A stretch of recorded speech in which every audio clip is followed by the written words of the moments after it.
Pops estate തൊഴിലാളികൾക്ക് ശമ്പളം നൽകാത്തതിനു പുറമെ കുടിവെള്ള വിതരണത്തിനായുള്ള കറണ്ട് ബില്ല് അടച്ചില്ലെന്ന് പരാതി. ഇതോടെ കുടിവെള്ളം മുടങ്ങിയതോടെ പ്രതിഷേധവുമായി തൊഴിലാളികൾ രംഗത്തെത്തി. വണ്ടിപ്പെരിയാർ പോപ്സ് എസ്റ്റേറ്റ് വക തേയിലത്തോട്ടത്തിൽ ജോലിയെടുക്കുന്ന തൊഴിലാളികൾക്ക് ശമ്പളം ലഭിച്ചിട്ട് മാസങ്ങൾ പിന്നിടുകയാണ്.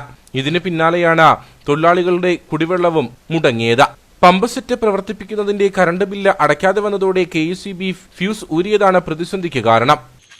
எஸ்டேட்டு பூட்டி கரண்ட் பில் அடைக்காதனால எஸ்டேட்டு தண்ணின்னு எங்களுக்கு இல்லை. ஆகாப்பாடம் எங்களுக்கு இந்த LIC தண்ணி தான் இருக்குது.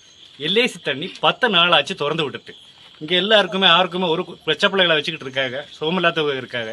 ஒரு குடம் தண்ணி கூட இல்லை. நாங்களும் கூப்பிடாதவங்களெல்லாம் கூப்பிட்டு பார்த்தோம், இன்னைக்கு வரும் நாளைக்கு வரும்காக. தண்ணி ஒரு குடம் தண்ணி கூட இல்லை. ஆகப்பாட பவுலுங்கிற ஆளுக்கும் இந்த பைப்பு திறக்கிறதுக்கும் ஒரு சம்மந்தமும் இல்லை.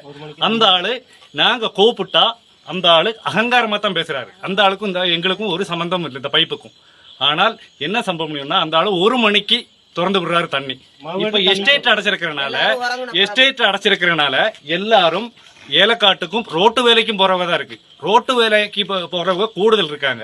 அவங்க ரோட்டு வேலைக்கு போயிட்டு வந்து 10 மணிக்கு தான் வீட்டுக்கு வர்றாங்க. 5 மணி ஆகாம விடியதுக்குள்ள அவங்க போறாங்க. ஒரு குடம் தண்ணி கூட இல்லை. அதுக்குள்ள தீர்மானம் என்னன்னு சொன்னால் எங்களுக்கு அது தெரியணும்.